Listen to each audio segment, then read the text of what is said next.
My name is Steve Beynkar, and I'm professor of psychology at Harvard University, and today I'm going to speak to you about language.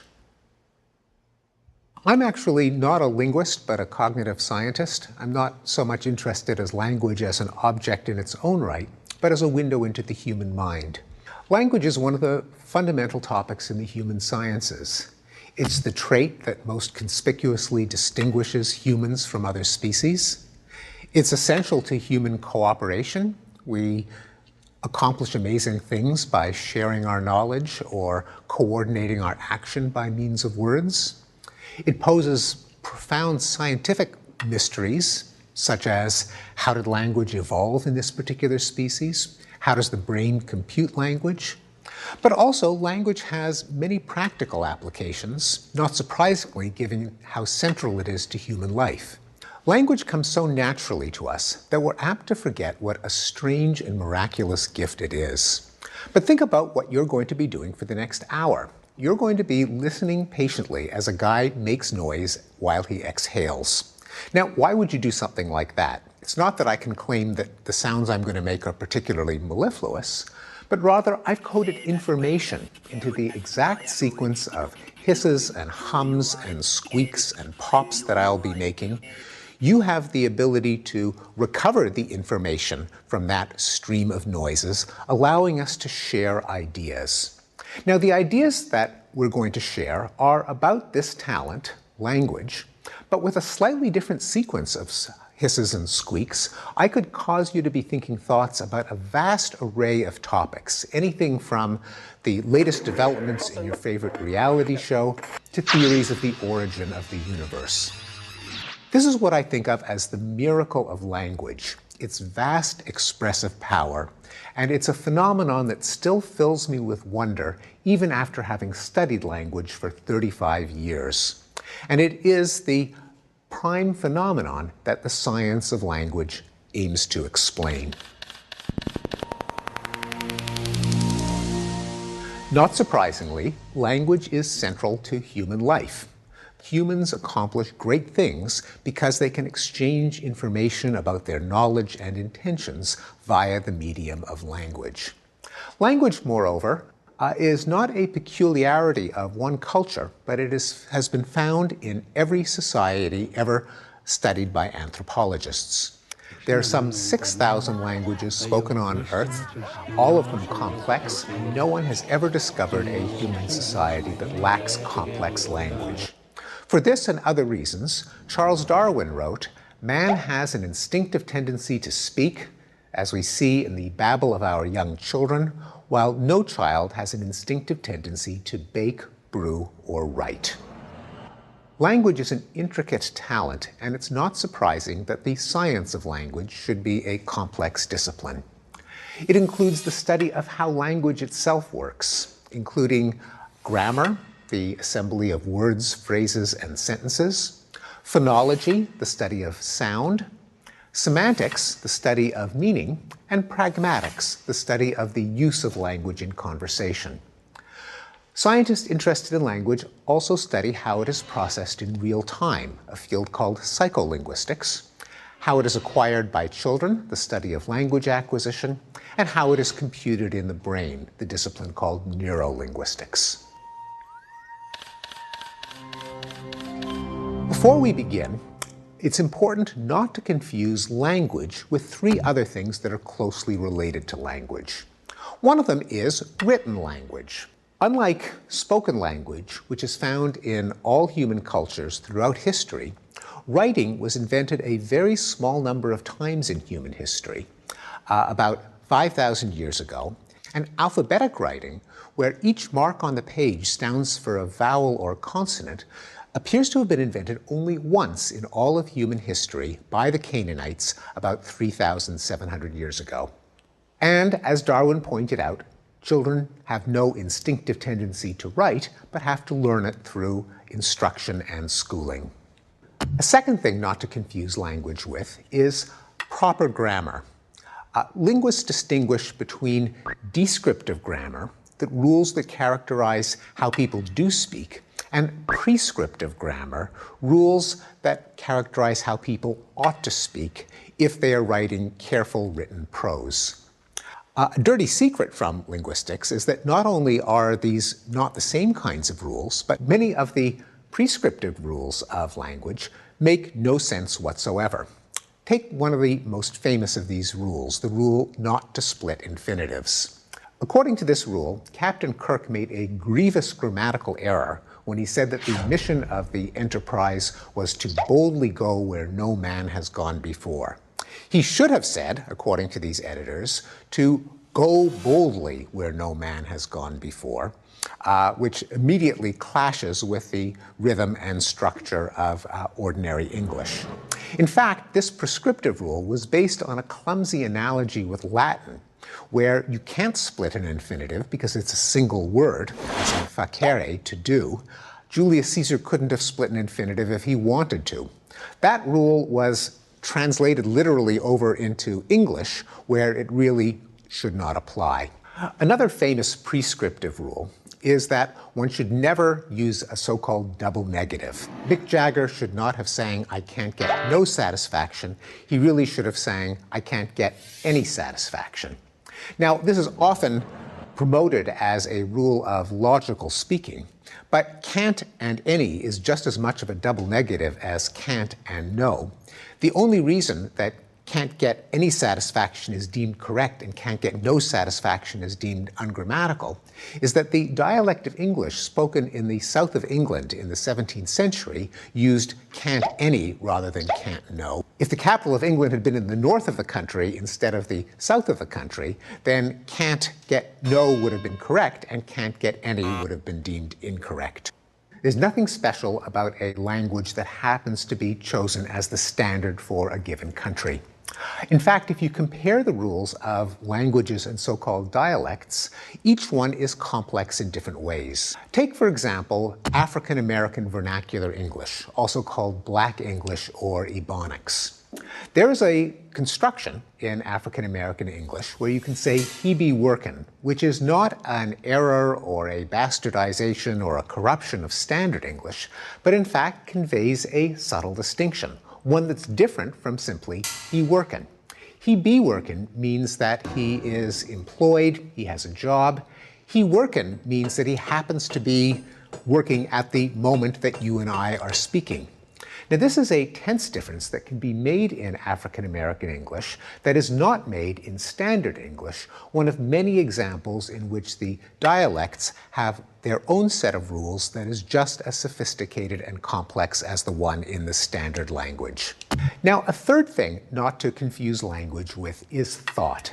Many people report that they think in language, but cognitive psychologists have shown that there are many kinds of thought that don't actually take place in the form of sentences. For example, we know from ingenious experiments that non-linguistic creatures, such as babies before they've learned to speak, or other kinds of animals, have sophisticated kinds of cognition. They register cause and effect, and objects, and the intentions of other people, all without the benefit of speech. We also know that even in creatures who do have language, namely adults, a lot of thinking goes on in forms other than language. For example, visual imagery. If you look at the top two three-dimensional figures in this display, and I were to ask you, do they have the same shape or a different shape? People don't solve that problem by describing those strings of cubes in words, but rather by taking an image of one and mentally rotating it into the orientation of the other, a form of non-linguistic thinking. For that matter, even when you understand language, what you come away with is not in itself the actual language that you hear. Another important finding in cognitive psychology is that long-term memory for verbal material records the gist or the meaning or the content of the words rather than the exact form of the words. For example, I like to think that you retain some memory of what I have been saying for the last 10 minutes.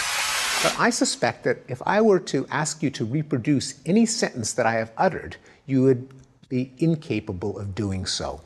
What sticks in memory is something that's far more abstract than the actual sentences, something that we can call meaning or content or semantics. In fact, when it even comes to understanding a sentence, the actual words are the tip of a vast iceberg of very rapid, unconscious, non-linguistic processing that's necessary even to make sense of the language itself. And I'll illustrate this with a classic bit of poetry, the lines from the shampoo bottle. Wet hair, lather, rinse, repeat. Now, in understanding that very simple snatch of language, you have to know, for example, that when you repeat, you don't wet your hair a second time, because it's already wet. And when you get to the end of it and you see repeat, you don't keep repeating over and over in an infinite loop. Repeat here means repeat just once. Now, this tacit knowledge of what the writers of that bit of language had in mind is necessary to understand language, but it itself is not language. Finally, if language were really thought, it would raise the question of where language would come from if we're incapable of thinking without language. After all, the English language was not designed by some committee of Martians who came down to Earth and gave it to us. Rather, language is a grassroots phenomenon. It's the original wiki, which aggregates the contributions of hundreds of thousands of people who invent jargon and slang and new constructions. Some of them get accumulated into the language as people seek out new ways of expressing their thoughts, and that's how we get a language in the first place. Now, this is not to deny that language can affect thought, and linguistics has long been interested in what is sometimes called the linguistic relativity hypothesis or the Sapir-Whorf hypothesis, named after two linguists who first formulated it, namely that language can affect thought. There's a lot of controversy over the status of the linguistic relativity hypothesis, but no one believes that language is the same thing as thought and that all of our mental life consists of reciting sentences. Now that we have set aside what language is not, let's turn to what language is, beginning with the question of how language works. In a nutshell, you can divide language into three topics. There are the words that are the basic components of sentences that are stored in a part of long-term memory that we can call the mental lexicon or the mental dictionary. There are rules, the recipes or algorithms that we use to assemble bits of language into more complex stretches of language, including syntax, the rules that allow us to assemble words into phrases and sentences, morphology, the rules that allow us to assemble bits of words like prefixes and suffixes into complex words, phonology, the rules that allow us to combine vowels and consonants into the smallest words. And then all of this knowledge of language has to connect to the world through interfaces that allow us to understand language coming from others and to produce language so that others can understand us, the language interfaces. Let's start with words. The basic principle of the word was identified by the Swiss linguist Ferdinand de Saussure more than 100 years ago when he called attention to the arbitrariness of the sign. Take, for example, the word duck.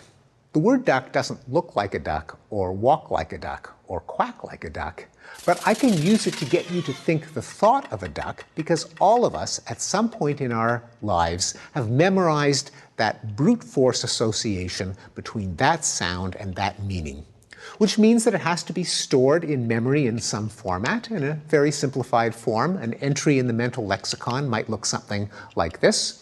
There is a symbol for the word itself. There is some kind of specification of its sound, and there's some kind of specification of its meaning. Now, one of the remarkable facts about the mental lexicon is how capacious it is. Using dictionary sampling techniques, where you say take the top left-hand word on every 20th page of a dictionary, give it to people in a multiple choice test, correct for guessing, and multiply by the size of the dictionary, You can estimate that a typical high school graduate has a vocabulary of around 60,000 words, which works out to a rate of learning of about 1 new word every 2 hours starting from the age of 1. When you think that every one of these words is as arbitrary as a telephone number or a date in history, you're reminded about the remarkable capacity of human long-term memory to store the meanings and sounds of words.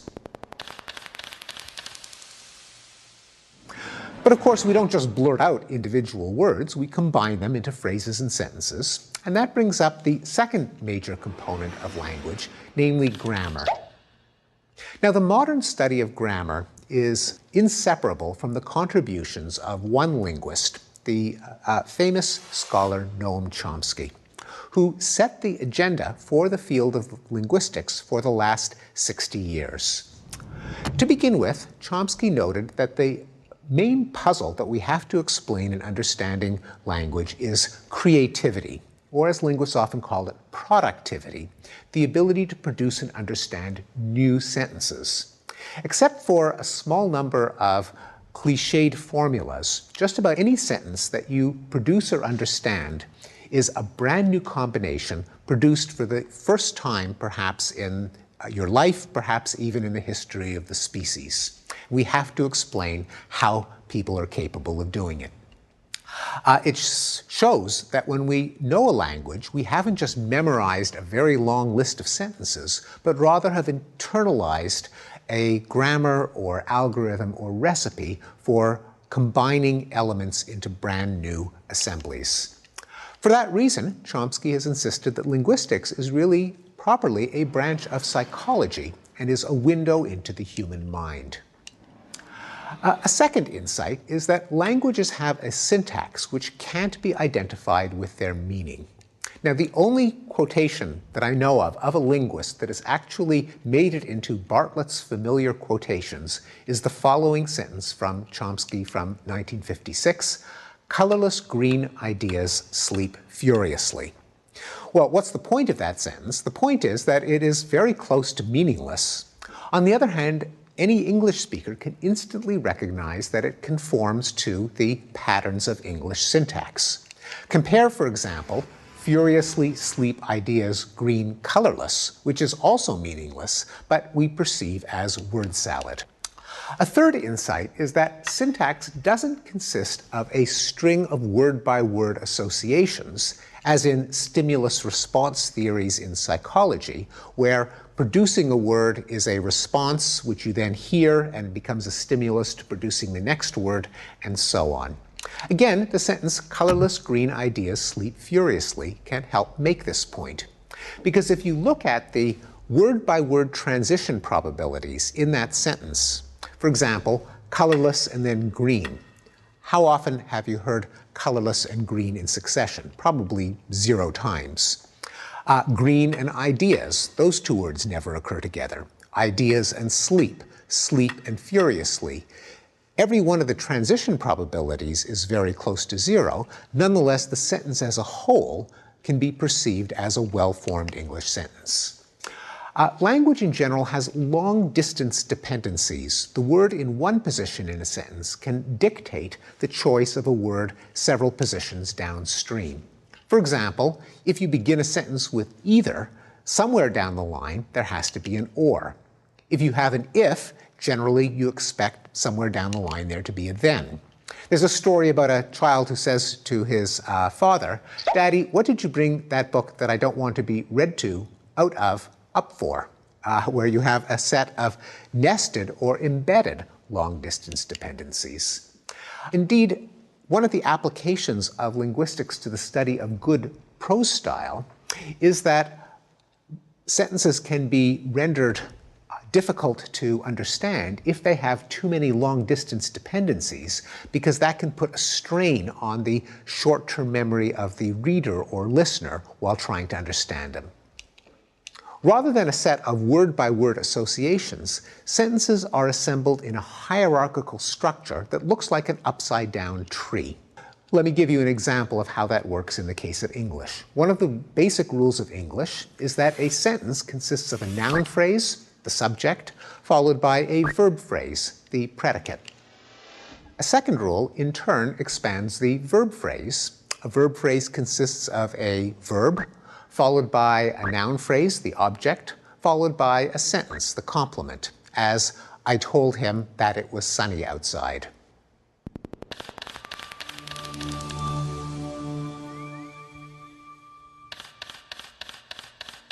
Now, why do linguists insist that language must be composed out of phrase structure rules? Well, for one thing, that helps explain the main phenomenon we want to explain, namely the open-ended creativity of language. It allows us to express unfamiliar meanings. There's a cliche in journalism, for example, that when a dog bites a man, that isn't news, but when a man bites a dog, that is news. The beauty of grammar is that it allows us to convey news by assembling familiar words in brand new combinations. Also, because of the way phrase structure rules work, they produce a vast number of possible combinations. Moreover, the number of different thoughts that we can express through the combinatorial power of grammar is not just humongous, but in a technical sense, it's infinite. Now, of course, no one lives an infinite number of years and therefore can show off their ability to understand an infinite number of sentences. But you can make the point in the same way that a mathematician can say that someone who understands the rules of arithmetic knows that there are an infinite number of numbers. Namely, if anyone ever claimed to have found the longest one, you can always come up with one that's even bigger by adding a 1 to it. And you can do the same thing with language. Let me illustrate it in the following way. As a matter of fact, there has been a claim that there is a world's longest sentence. Who would make such a claim? Well, who else? The Guinness Book of World Records. You could look it up. There's an entry for the world's longest sentence. It is 1,300 words long, and it comes from a novel by William Faulkner. Now, I won't read all 1,300 words, but I'll just tell you how it begins. They both bore it as though in deliberate, flatulent exaltation, and it runs on from there. But I'm here to tell you that, in fact, this is not the world's longest sentence. And I've been tempted to attain immortality in Guinness by submitting the following record breaker. Faulkner wrote, they both bore it as though in deliberate, flatulent exaltation. But sadly, this would not be immortality after all, but only the proverbial 15 minutes of fame, because based on what you now know, you could submit a record breaker for the record breaker, namely, Guinness noted that Faulkner wrote, or Pinker mentioned that Guinness noted that Faulkner wrote, or who cares that Pinker mentioned that Guinness noted that Faulkner wrote, ... This is best illustrated in ambiguous sentences, sentences where the same string of words can be grouped into phrases in different ways, each of which has a different meaning. Take, for example, the following wonderfully ambiguous sentence that appeared in TV Guide. On tonight's program, Conan will discuss sex with Dr. Ruth. Now, this has a perfectly innocent meaning in which the verb discuss involves two things, namely the topic of discussion, sex, and the person with whom it's being discussed, in this case with Dr. Ruth, but it has a somewhat naughtier meaning if you rearrange the words into phrases according to a different structure, in which case sex with Dr. Ruth is the topic of conversation, and that's what's being discussed. Now, phrase structure not only can account for our ability to produce so many sentences, but it's also necessary for us to understand what they mean. The geometry of branches in a phrase structure is essential to figuring out who did what to whom. Another important contribution of Chomsky to the science of language is the focus on language acquisition by children. Now, children can't memorize sentences because knowledge of language isn't just one long list of memorized sentences, but somehow they must distill out or abstract out the rules that go into assembling sentences based on what they hear coming out of their parents' mouths when they were little. And the talent of using rules to produce new combinations is in evidence from the moment that kids begin to speak. At the two-word stage, which you typically see in children who are 18 months or a bit older, kids are producing the smallest sentences that deserve to be counted as sentences, namely 2 words long, but already it's clear that they're putting them together using rules in their own mind. To take an example, a child might say, more outside, meaning take him outside or let him stay outside. Now, adults don't say more outside, so it's not a phrase that the child could simply have memorized by rote, but it shows that already children are using these rules to put together new combinations. Another example, a child having jam washed from his fingers said to his mother, all gone sticky. Again, not a phrase that you could ever have copied from a parent, but one that shows the child producing new combinations. An easy way of showing that children assimilate rules of grammar unconsciously from the moment they begin to speak is the use of the past tense rule. For example, children go through a long stage in which they make errors like we holded the baby rabbits, or he teared the paper and then he sticked it. Cases in which they overgeneralize the regular rule of forming the past tense, add ed, to irregular verbs like hold, stick, or tear. It's easy to get children to flaunt this ability to apply rules productively in a laboratory demonstration called the WUG test. You bring a kid into a lab, you show him a picture of a little bird, and you say, this is a WUG. Then you show him another picture, you say, well, now there are 2 of them. There are 2, and children will fill in the gap by saying WUGs. Again, a form they could not have memorized because it's invented for the experiment, but it shows that they have productive mastery of the regular plural rule in English. And famously, Chomsky claimed that children solve the problem of language acquisition by having the general design of language already wired into them in the form of a universal grammar, a spec sheet for what the rules of any language have to look like. What is the evidence that children are born with a universal grammar? Well, surprisingly, Chomsky didn't propose this by actually studying kids in the lab or kids in the home, but through a more abstract argument called the poverty of the input. Namely, if you look at what goes into the ears of a child and look at the talent that they end up with as adults, there is a big chasm between them that can only be filled in by assuming that the child has a lot of knowledge of the way language works already built in. Here's how the argument works. One of the things that children have to learn when they learn English is how to form a question. Now, children will get evidence from parent speech as to how the question rule works, such as sentences like, the man is here, and the corresponding question, is the man here? Now, logically speaking, a child getting that kind of input could posit 2 different kinds of rules. There's a simple word-by-word linear rule. In this case, find the first is in the sentence and move it to the front. The man is here, is the man here? Now, there's a more complex rule that the child could posit, called a structure-dependent rule, one that looks at the geometry of the phrase structure tree. In this case, the rule would be, find the first is after the subject-noun phrase and move that to the front of the sentence. Now, what's the difference between the simple word-by-word rule and the more complex structure-dependent rule? Well, you can see the difference when it comes to forming a question from a slightly more complex sentence, like the man who is tall is in the room. Now, the simple word-by-word rule would give you, is the man who tall is in the room? Now, of course, that is word salad. That makes no sense. It has to be, is the man who is tall in the room?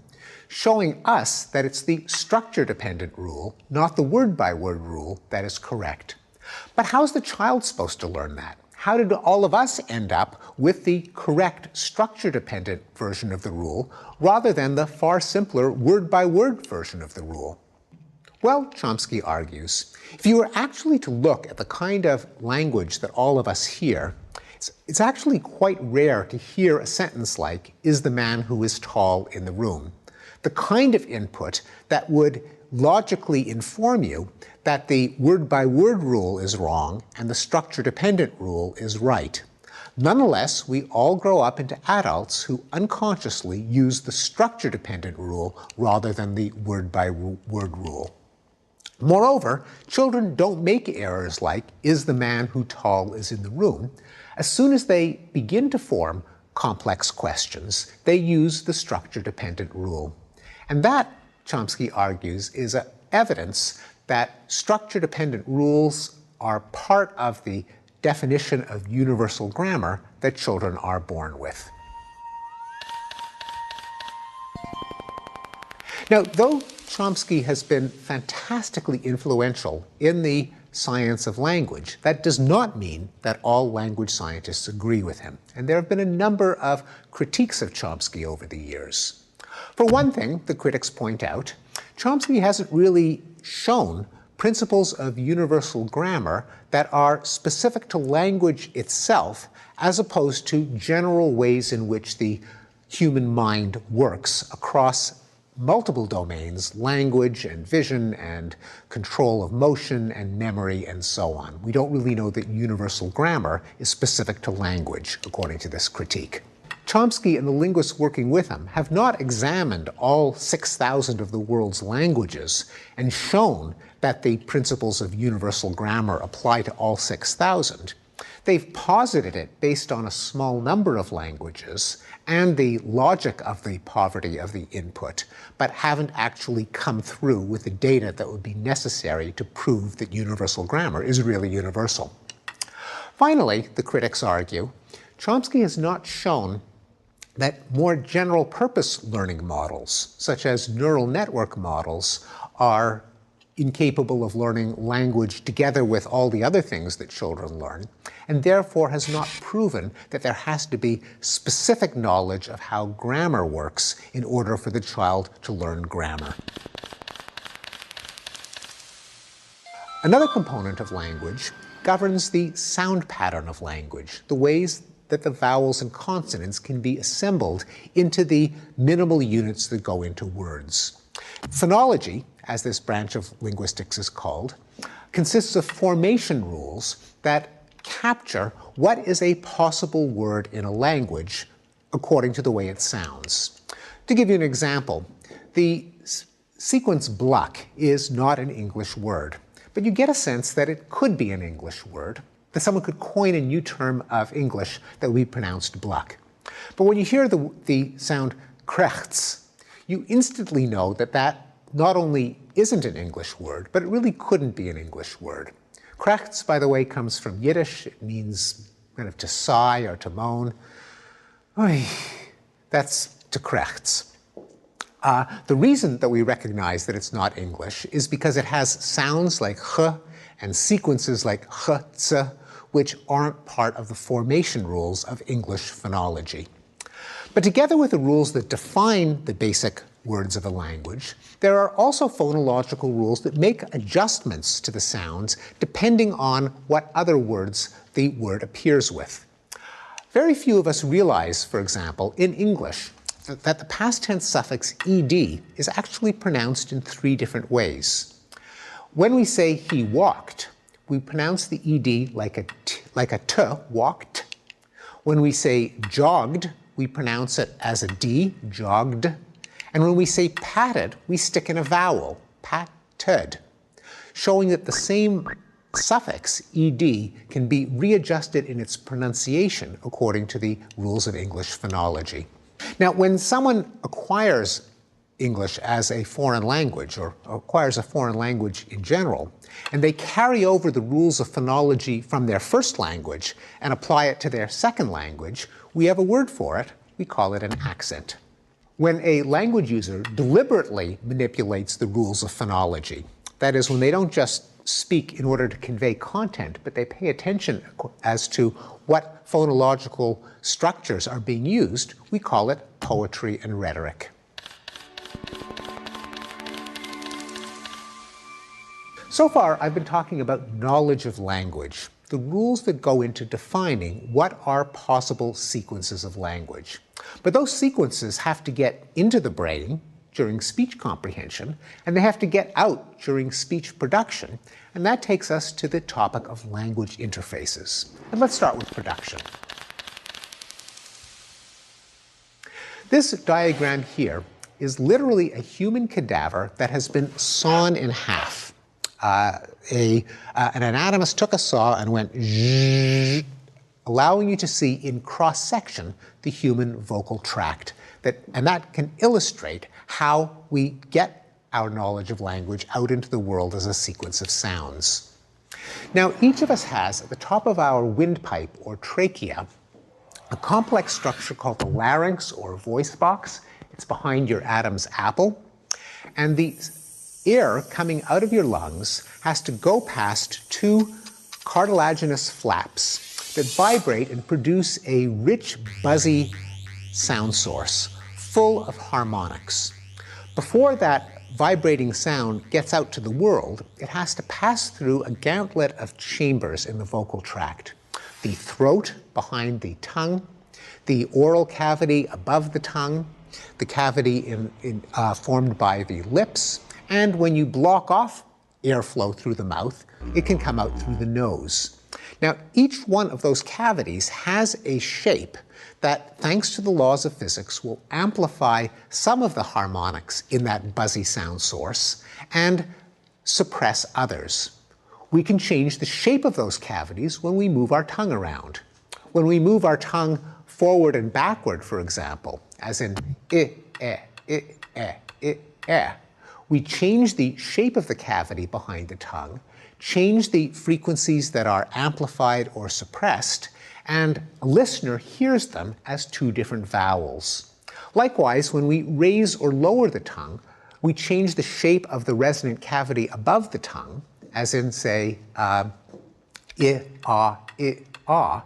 Once again, the change in the mixture of harmonics is perceived as a change in the nature of the vowel. When we stop the flow of air and then release it, as in t, k, b, then we hear a consonant rather than a vowel. Or even when we restrict the flow of air, as in f, s, producing a chaotic, noisy sound, each one of those sounds that gets sculpted by different articulators is perceived by the brain as a qualitatively different vowel or consonant.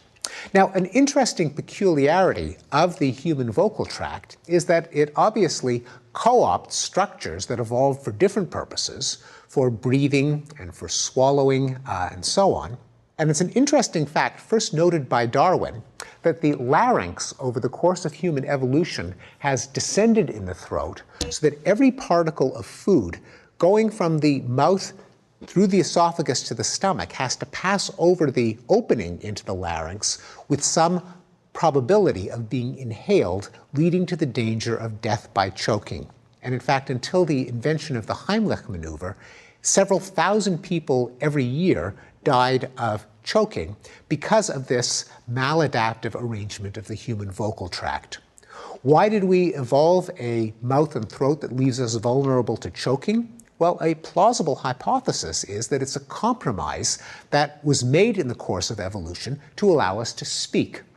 By giving range to a variety of possibilities for altering the resonant cavities, for moving the tongue back and forth and up and down, we expanded the range of speech sounds we could make, improved the efficiency of language, but suffered the compromise of an increased risk of choking, showing that language presumably had some survival advantage that compensated for the disadvantage in choking. What about the flow of information in the other direction? That is, from the world into the brain, the process of speech comprehension.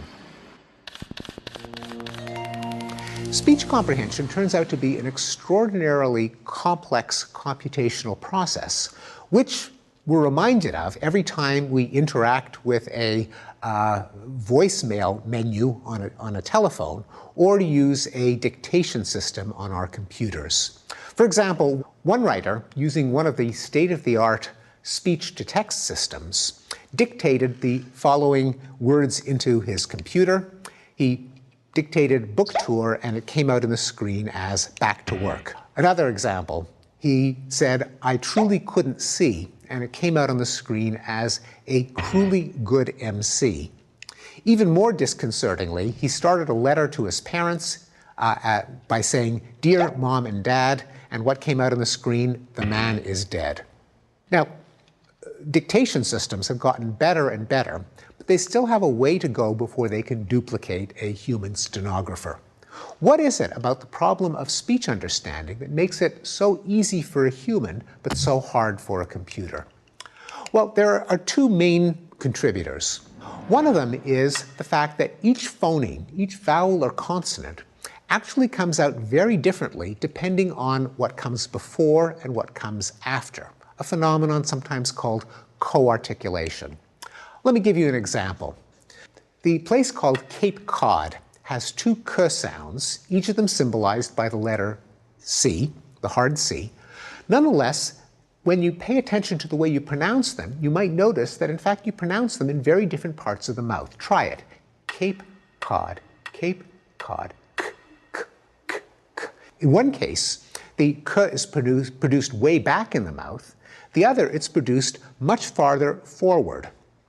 We don't notice that we pronounce k in two different ways depending on whether it comes before an a or an ah, but that difference forms a difference in the shape of the resonant cavity in our mouth, which produces a very different waveform. And unless a computer is specifically programmed to take that variability into account, it will perceive those two different k's as the different sounds that, objectively speaking, they really are. They really are different sounds, but our brain lumps them together. The other reason that speech recognition is such a difficult problem is because of the absence of segmentation. Now, we have an illusion when we listen to speech that consists of a sequence of sounds corresponding to words.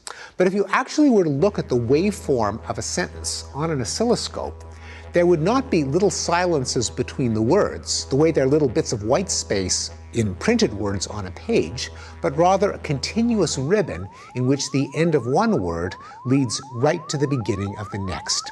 It's something that we're aware of when we listen to speech in a foreign language, where we have no idea where one word ends and the other one begins.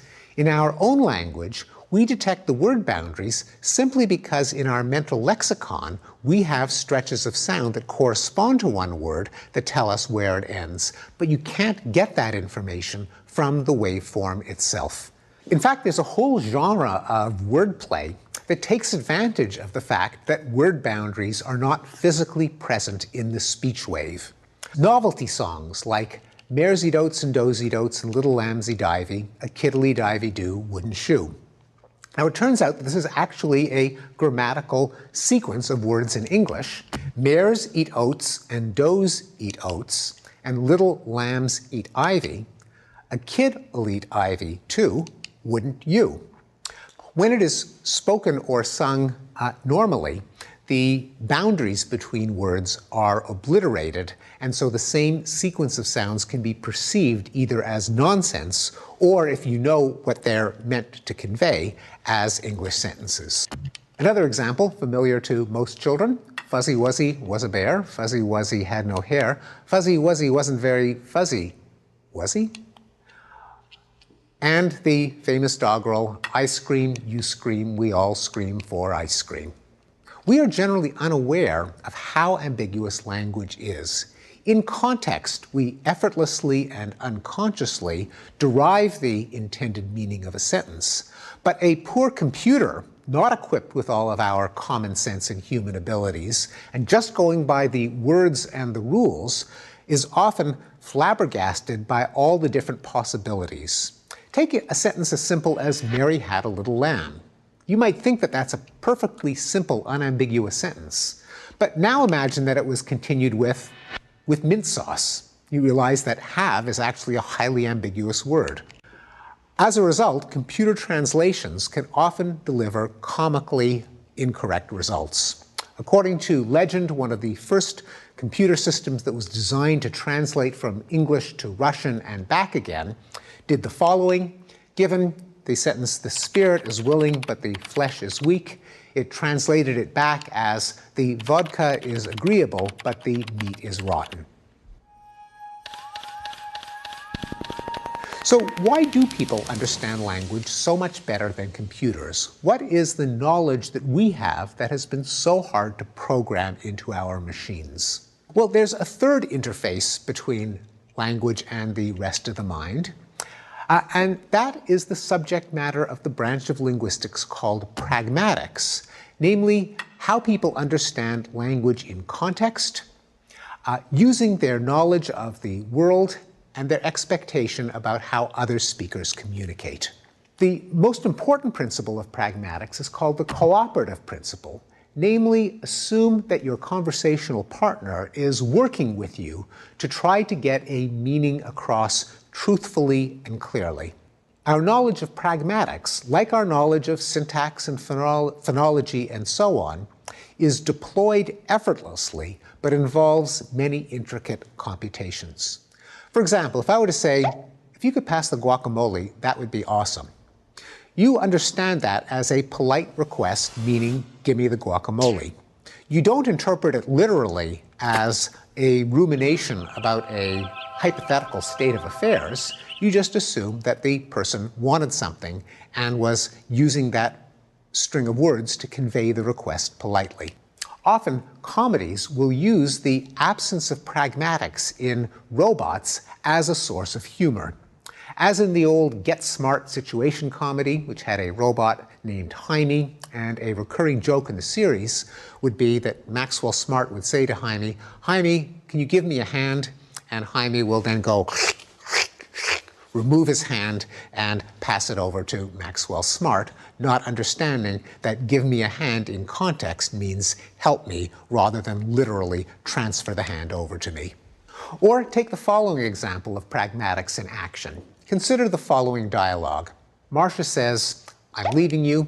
John says, "Who is he?" Now, understanding language requires finding the antecedents to pronouns, in this case, who the he refers to. And any competent English speaker knows exactly who the he is, presumably John's romantic rival, even though it was never stated explicitly in any part of the dialogue. This shows how we bring to bear on language understanding a vast store of knowledge about human behavior, human interactions, human relationships, and we often have to use that background knowledge even to solve mechanical problems like who does a pronoun like he refer to. It's that knowledge that's extraordinarily difficult, to say the least, to program into a computer.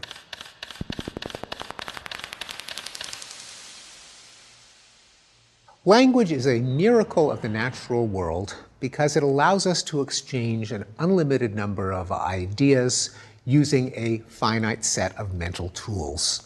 Those mental tools comprise a large lexicon of memorized words and a powerful mental grammar that can combine them. Language, thought of in this way, should not be confused with writing, with the prescriptive rules of proper grammar or style, or with thought itself. Modern linguistics has been guided by the questions, though not always the answers, suggested by the linguist Noam Chomsky. Namely, how is the unlimited creativity of language possible? What are the abstract mental structures that relate words to one another? How do children acquire them? What is universal across languages, and what does that say about the human mind? The study of language has many practical applications, including computers that understand and speak, the diagnosis and treatment of language disorders, the teaching of reading, writing, and foreign languages, the interpreting of the language of law, politics, and literature. But for someone like me, language is eternally fascinating because it speaks to such fundamental questions of the human condition. So language is really at the center of a number of different concerns of thought, of social relationships, of human biology, of human evolution, that all speak to what's special about the human species. Language is the most distinctively human talent. Language is a window into human nature. And most significantly, language is one of the wonders of the natural world. Thank you.